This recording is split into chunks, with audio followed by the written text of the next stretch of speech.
Welcome to Leesburg Today's Daily Update for November 5th. I'm Samantha Bartram. Loudoun was not left out of the flurry of election eve swing state activities. About 1,000 people gathered at the Heritage Farm Museum in Sterling today to hear Vice President Joe Biden make his final argument for President Barack Obama's re-election. Biden highlighted the need to end partisan fighting and work together to solve the nation's problems. He said the response to last week's hurricane has given him hope. It devastated, hit parts of Virginia, hit my home state of Delaware, parts of Maryland, but it really clobbered New Jersey and on up through the coast.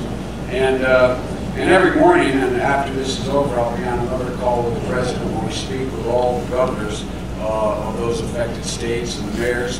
And I found it remarkable.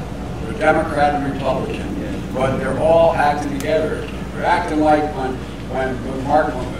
you and I got started in politics. I mean, we didn't have the governor of Delaware is a Democrat. On this call with FEMA and the Defense Department, everyone, along with all the other governors, is saying, when asked, what can you do?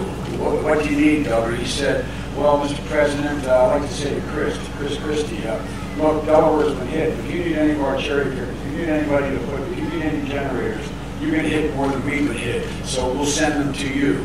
The governor of Connecticut is saying the same thing, the mayors of these cities. Ladies and gentlemen, that's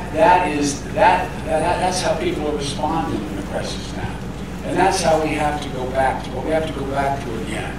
The rally also featured Virginia's two senators, Mark Warner and Jim Webb, along with the man who hopes to take Webb's seat, former Governor Tim Kaine. Kaine also talked about the need for the nation's leaders to work together. And I realize that there's a gridlock there, and we just can't allow it to continue. We can't have the nation that we want if the Senate and Congress is gridlocked. We have to fix it. And I decided that my experiences as a tough times mayor in Richmond and a tough times governor in Virginia were the kinds of experiences that I could humbly bring to the table to try to make some good things happen in partnership with others. There will be lots of eyes on the county tomorrow as voters head to the polls. For more than 50 years, the presidential candidate who carried Loudoun has also won Virginia and its 13 electoral college votes. Polls open at 6 a.m. Tuesday and will close at 7 p.m. A record number of voters are expected at the polls and lines could be long. Remember to bring an ID along, and it's a good idea to confirm your voting location before heading out.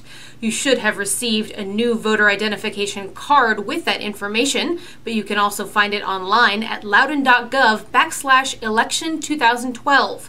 We'll be posting election news throughout the day Tuesday and will report the local election results as they come in tomorrow night.